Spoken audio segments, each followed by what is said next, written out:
고난주간 특별 아침 예배 4일째 시간입니다. 우리 다 함께 신앙 고백으로 예배를 시작하도록 합니다.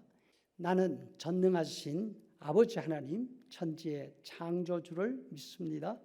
나는 그의 유일하신 아들 우리 주 예수 그리스도를 믿습니다.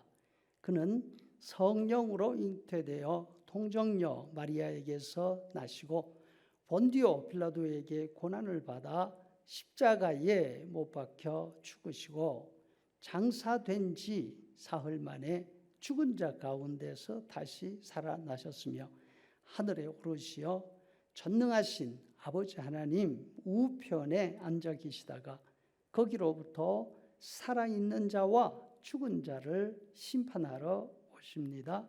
나는 성령을 믿으며 거룩한 공교회와 성도의 교제와 죄를 용서받는 것과 몸의 부활과 영생을 믿습니다. 아멘.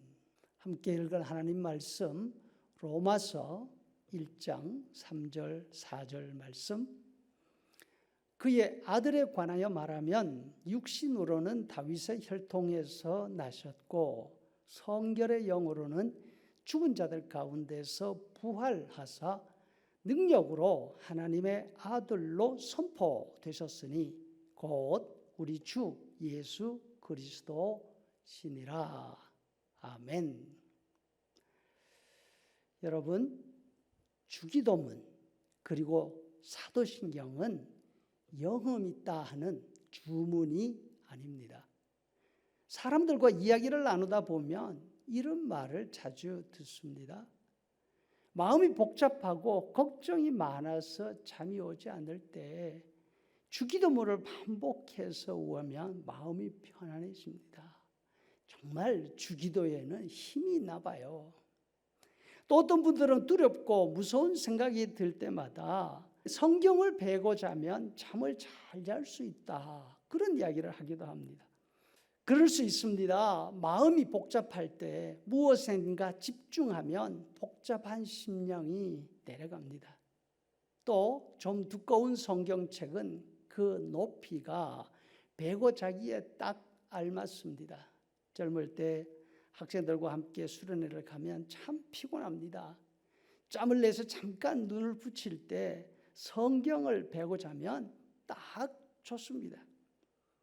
하지만 성경을 베고 매일 편안한 잠을 자는 것이 하나님이 우리에게 성경책을 주신 용도가 맞을까요? 주기도문을 외면 마음이 가라앉고 평안해진다? 참 좋습니다.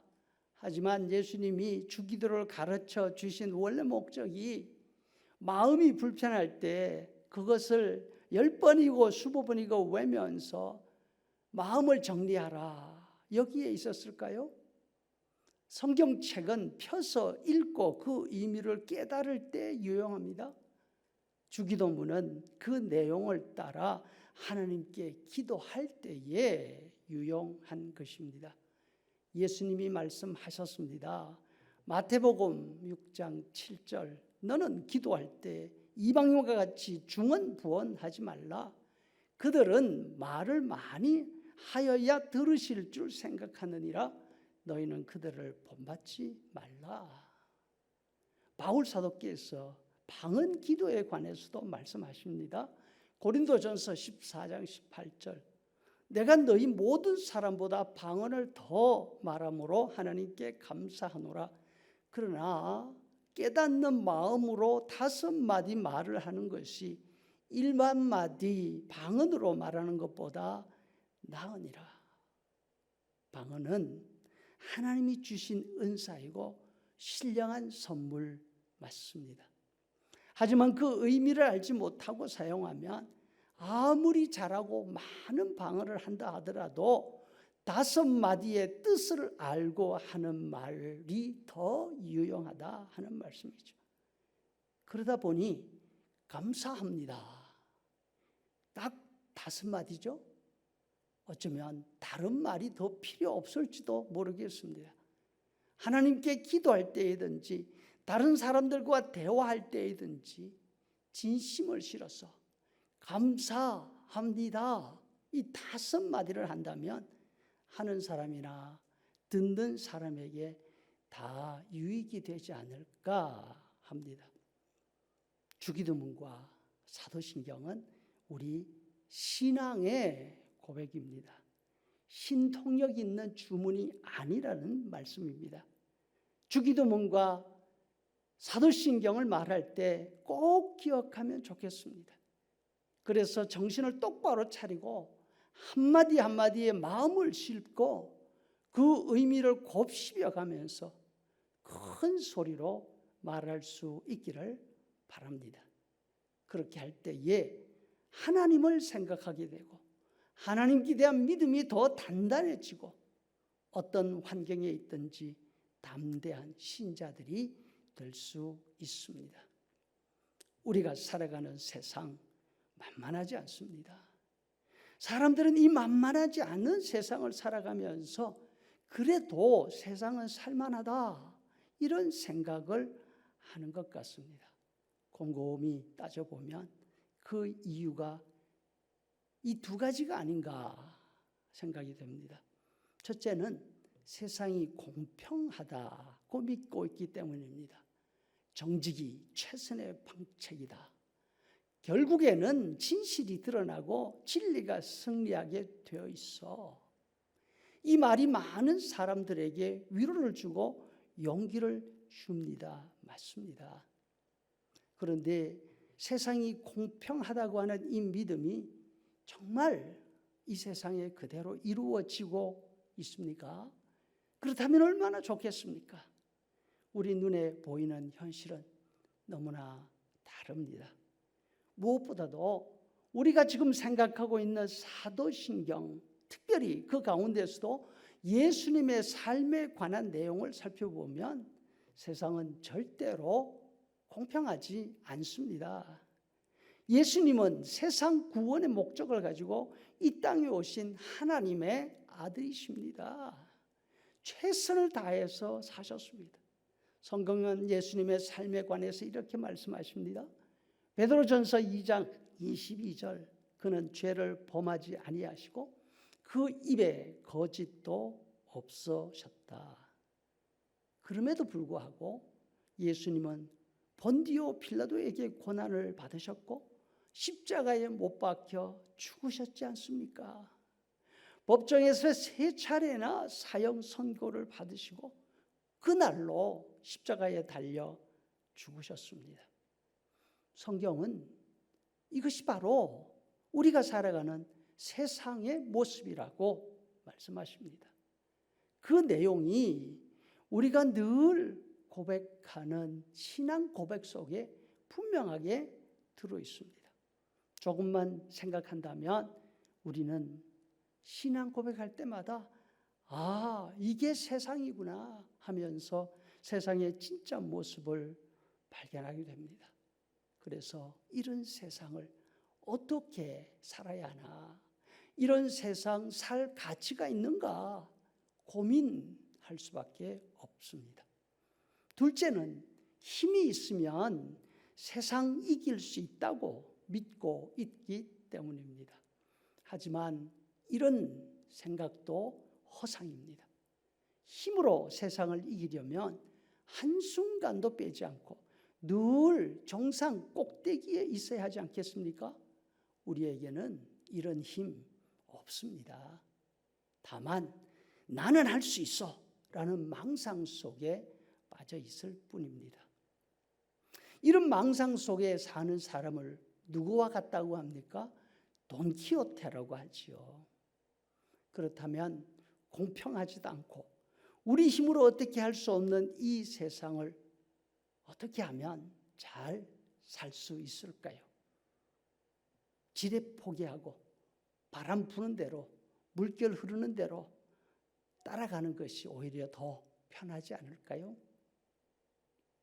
우리가 신앙 고백을 하고 우리에게 신앙 고백이 필요한 이유가 여기에 있습니다. 우리가 믿고 의지할 대상이 누구인지 신앙 고백 안에 명확하게 나타나 있기 때문입니다. 나는 하나님을 믿습니다. 나는 예수님을 믿습니다. 우리는 늘 이렇게 고백합니다. 이 말 안에는 나는 두 가지를 절대로 믿지 않습니다 라고 하는 고백도 함께 들어있습니다. 나는 세상을 믿지 않습니다. 나는 내 힘을 믿지 않습니다. 그래서 우리는 신앙 고백할 때마다 나는 하나님을 믿습니다 이 말 앞에 나는 세상을 믿지 않습니다. 나는 내 힘을 믿지 않습니다. 나는 오직 하나님과 예수님만 믿습니다. 이런 심정으로 고백할 수 있기를 바랍니다. 그러면 세상과 자신을 믿지 않고 하나님만 믿는 신자들은 어떻게 살게 됩니까? 마태복음 10장 28절 주님이 말씀하십니다. 몸은 죽여도 영혼은 능히 죽이지 못하는 자들을 두려워하지 말고 오직 몸과 영혼을 능히 지옥에 멸하실 수 있는 이를 두려워하라. 누구십니까? 하나님이십니다. 하나님을 향해서 기도하게 됩니다. 예수님께서 친히 모범을 보여주셨습니다. 히브리서 5장 7절 그는 육체에 계실 때에 자기를 죽음에서 능히 구원하실 이에게 심한 통곡과 눈물로 간구와 소원을 올렸고 그의 경건하심으로 말미암아 들으심을 얻으니라. 예수님은 가장 선하게 사시면서 가장 심한 반대와 모함을 당하셨습니다. 그때마다 기도하셨습니다. 마가복음 1장 35절 새벽 아직도 밝기 전에 예수께서 일어나 한적한 곳으로 가서 거기서 기도하시더라. 평생을 기도로 사신 예수님이 십자가에 달려 억울하게 죽으시는 그 순간에도 기도하셨습니다. 누가복음 23장 46절 예수께서 큰 소리로 불러 이르시되 아버지여 내 영혼을 아버지 손에 부탁하나이다 하고 이 말씀을 하신 후 숨지시니라. 하나님께서 그 기도를 들으셨습니다. 그 결과가 바로 우리 신앙 고백 안에 그대로 담겨 있습니다. 사흘 만에 죽은 자 가운데서 다시 살아나서 하늘에 오르시어 전능하신 아버지 하나님 우편에 앉아 계시다가 거기로부터 살아있는 자와 죽은 자를 심판하러 오십니다. 하나님은 범죄한 세상이 세상 마음대로 돌아가도록 버려두지 않으십니다. 세상을 알고 하나님을 알기 때문에 하나님께 기도하는 믿는 사람들의 기도에 귀를 기울이시고 그 기도에 응답하십니다. 그 기도를 들으시고 하나님의 뜻을 이루어 가십니다. 그 대표적인 예가 예수님의 삶에 나타나 있습니다. 하나님은 이 세상에서 가장 억울한 삶을 사신 예수님을 다시 일으켜 세우셨습니다. 세상의 심판주로 삼으셨습니다. 사도행전 4장 10절 너희와 모든 이스라엘 사람들아 알라 너희가 십자가에 못 박고 하나님이 죽은 자 가운데서 살리신 나사렛 예수 그리스도의 이름으로 이 사람이 건강하게 되어 너희 앞에 섰느니라. 여러분 히브리서 12장 1절 말씀을 기억하십시다. 이러므로 우리에게 구름같이 둘러싼 허다한 증인들이 있으니 모든 무거운 것과 얽매이기 쉬운 죄를 벗어버리고 인내로서 우리 앞에 당한 경주를 하며 믿음의 주요 또 온전케 하시는 이인 예수를 바라보자. 그는 그 앞에 있는 기쁨을 위하여 십자가를 참으사 부끄러움을 깨닫지 아니하시더니 하나님 보좌 우편에 앉으셨느니라. 너희가 피곤하여 낙심하지 않기 위하여 죄인들이 이같이 자기에게 거역한 일을 참으신 일을 생각하라. 아멘. 이제는 우리 구주 예수 그리스도의 은혜와 아버지 하나님의 크신 사랑과 성령의 인도 교제 충만케 하심이 하나님만 믿는 믿음으로 이 세상을 살아가겠다고 신앙을 고백할 때마다 다짐하고 또 다짐하는 성도들의 머리 위에 영원토록 함께 있을지어다. 아멘.